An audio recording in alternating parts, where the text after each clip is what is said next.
Hello student, today's topic is gymnosperm. ये BSc first year का second semester का paper number 3 है। इसमें जिम्नोस्पर्म है। इसमें से क्वेश्चन है। आपको सबसे पहले क्लासिफिकेशन बताऊंगी कि कौन कौन से प्लांट इसमें अकर करते हैं, किस तरह के प्लांट इसमें रहते हैं। आपको अपने कोर्स में जिम्नोस्पर्म में साइकस, स्पाइनस और इफेड्रा ये 3 प्लांट पढ़ने हैं। उससे पहले हम इंट्रोडक्शन पढ़ते हैं जिम्नोस्पर्म का। तो जिम्नोस्पर्म का मतलब होता है, जिम्नो का मतलब होता है नेक्ड, खुले हुए सीड्स जिनमें प्रेजेंट होते हैं वो क्या कहलाते हैं? जिम्नोस्पर्म। जिम्नोस्पर्म प्रोड्यूस करते हैं सीड्स बट नो फ्रूट, इसमें फ्रूट्स नहीं होते हैं और इनमें विदाउट ओवरी ये अपने आप को ग्रोथ, इसीलिए हम इनको फिनेरोगैम्स बोलते हैं। Write down what is the name of phanerogam without ovary and phanerogams. Then इसमें टेरिडोस्पर्म एंड साइकोफील के ऑल फॉसिल होता है, एज ऑल एशियन सीड होता है, बियरिंग करते हैं प्लांट्स में। देन अगर हम बात करें cycads, ginkgoales and refer the living fossil होता है। Ginkgo biloba is living fossil में भी oldest living genus and seed plants as native of the South China में पाया जाता है। जिम्नोस्पर्म की क्लासिफिकेशन देखिए, डिवीजन 1 है साइकोडोफाइटा, जिविडनटून है, क्लेमाइडोस्मोरफाइटा एंड कोनीफोरोफाइटा। ये क्या है? जिम्नोस्पर्म के ये 3 डिवीजन है।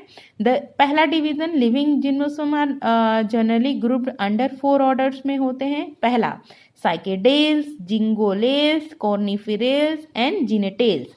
कौन कौन से होते हैं बच्चों? Cycadales, ginkgoales and coniferales and जिनेटेल्स।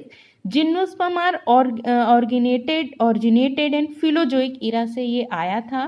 Fossilisation में पढ़ाया है, जैसे फॉसिल क्या होते हैं, पैलियोबॉटनी में होता है।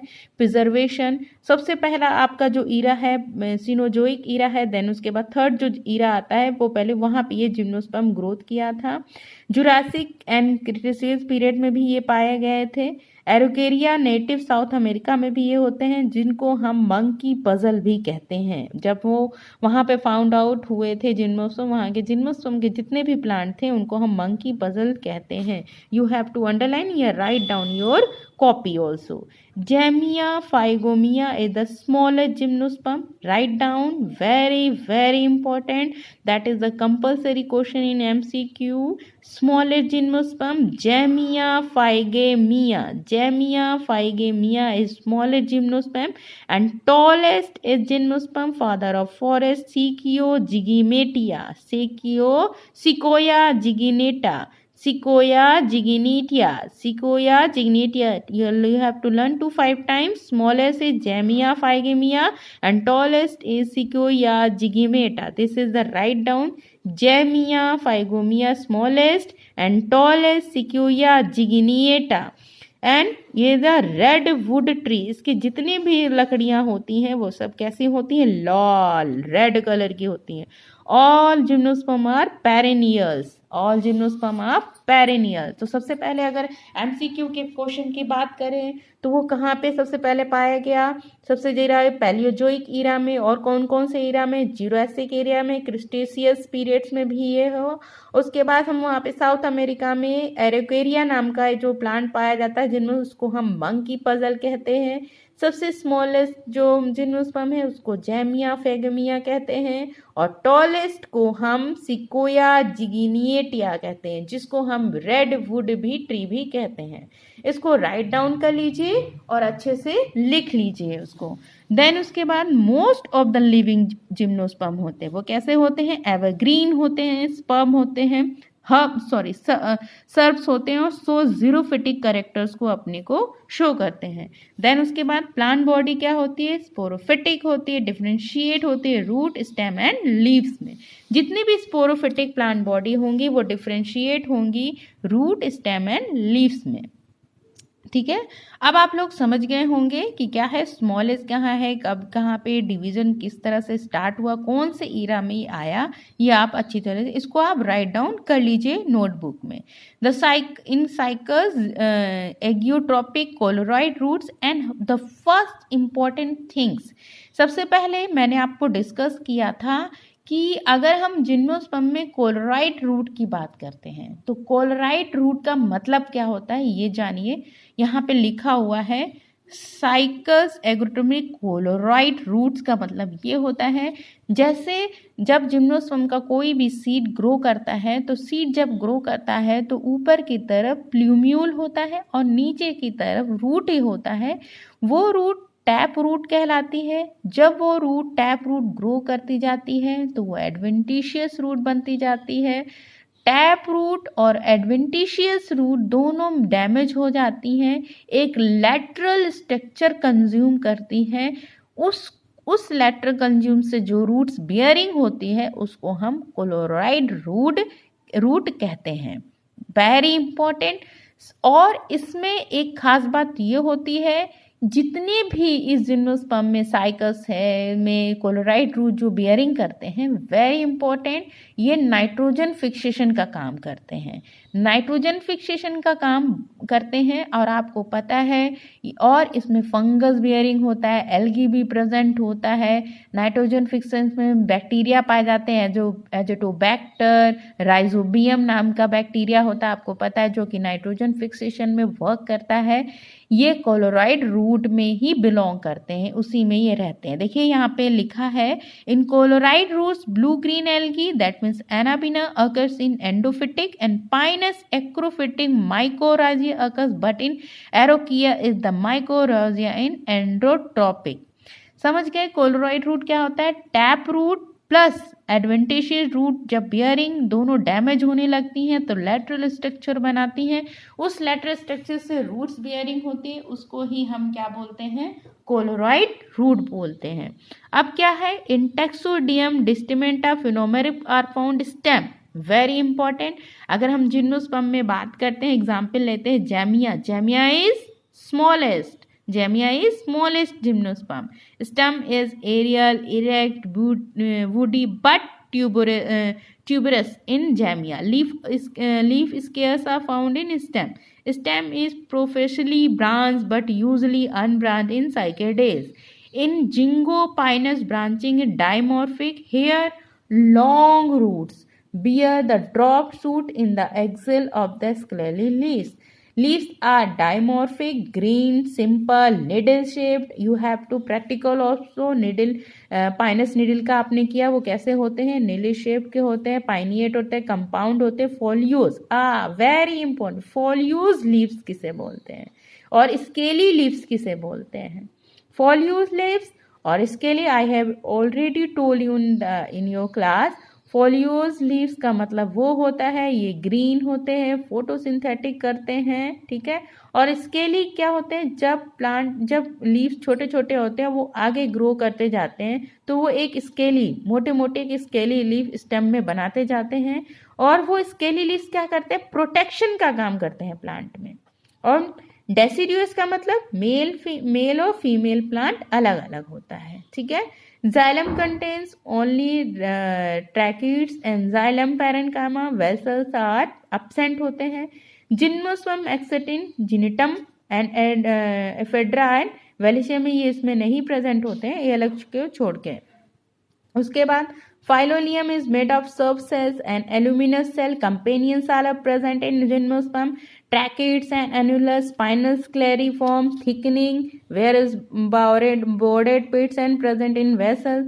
The root process radial vascular bundles with the exarch xylem. The stem process in ring of conjoined collateral and open vascular bundles with endar's xylem.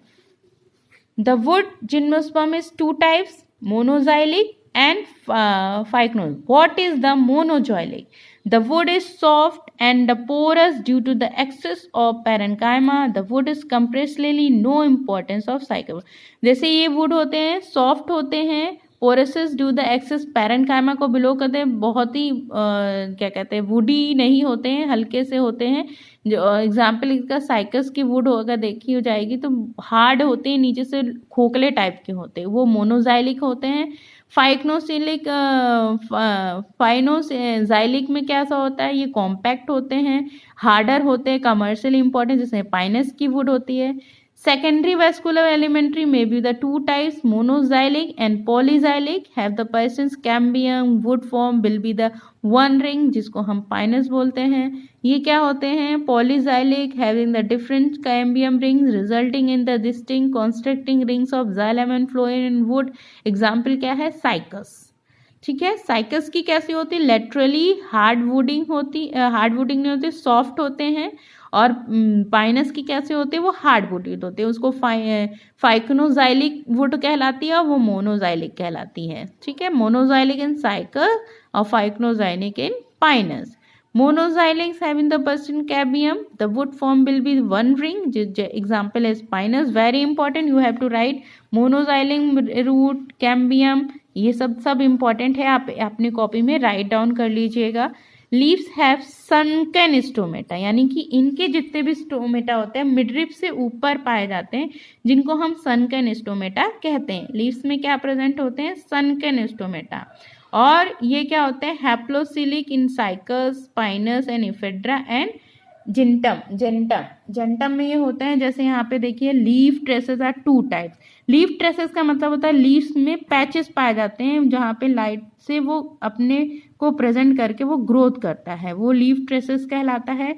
Direct which is the inter directly into the leaves. ग्रिडल traces opposite of the leaves, मतलब एक दूसरे के opposite, वहाँ पे वो होगा ग्रिडल trace होगा. और डायरेक्ट ट्रेस क्या होगा? डायरेक्टली, जो कि लीफ में ऊपर की तरफ प्रेजेंट होगा.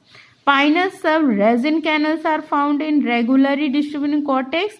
Annual rings present होती हैं वेस्कुलर्स में, कैम्बियम में. और annual rings are developed in cycas wood.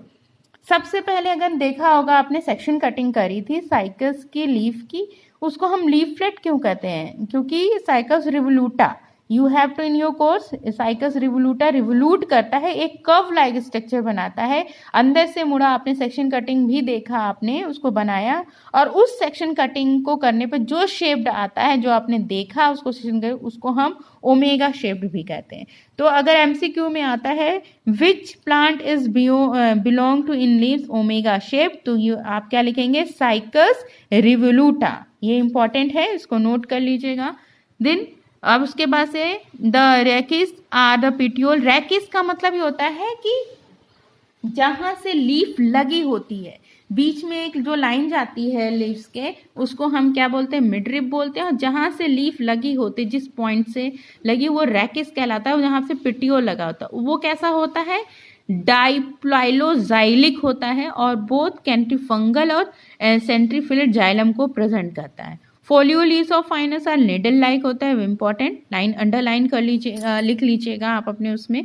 They are borne only one dwarf shoot forming the foliar spur and the albuminous cells are found in the pericycle of pinus needle. They are usually two resin canals, mesophyll and the pinus needle. Leaves of most gymnosperm do not have lateral veins, and the lateral triangulation nutrition taking the place with the help of transfusion tissue.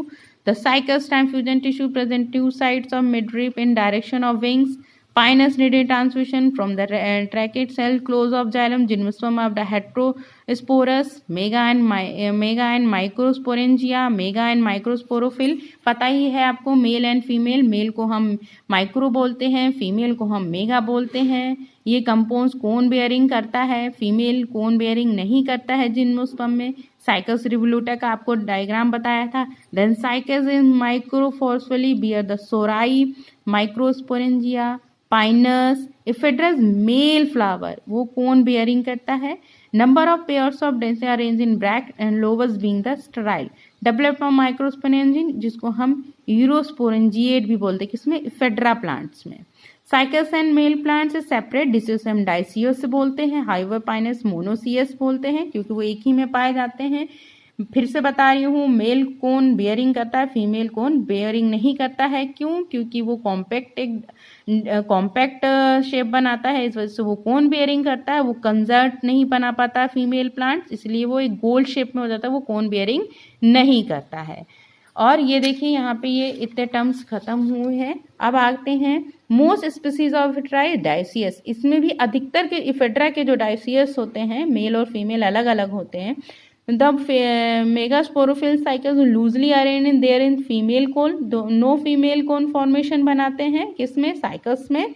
Pinaceous female cone consist of two types of scale, bracт scale and ovuliferous scale. और female cone of Pinus takes 3 years complete. Write down this term, this note. Pinus take 3 years for complete maturity. 3 साल लगाता है. Ephedry of female is comprised of arranged in bracts and the megasporin ovulus is necked on the neck, means covered नहीं होते हैं, वो खुले हुए होते हैं. जिम्नोसार, ओविसर, ऑर्थोट्रोपस. अंडरलाइन, या आपके पास बुक है तो अंडरलाइन करिए, नहीं तो आप इसको राइट डाउन कर लीजिए. ऑर्थोट्रोपस, इसका ओव्यूल्स कैसा होता है, ऑर्थोट्रोपस होता है. और sporogenous and cell behave the microspore and megaspores. Megaspore mother cells form the nucleus and the undergoes meiosis condition में जाते हैं. वो 3 माइक्रोपाइलर मेगास्पोर को बनाते हैं और ये माइक्रोस्पोर लिबरेट करते हैं जगह जगह पे और डेवलप करते हैं male gametophyte. Thank you so much. This is the sufficient for the introduction of gymnosperm. The next topic is being on.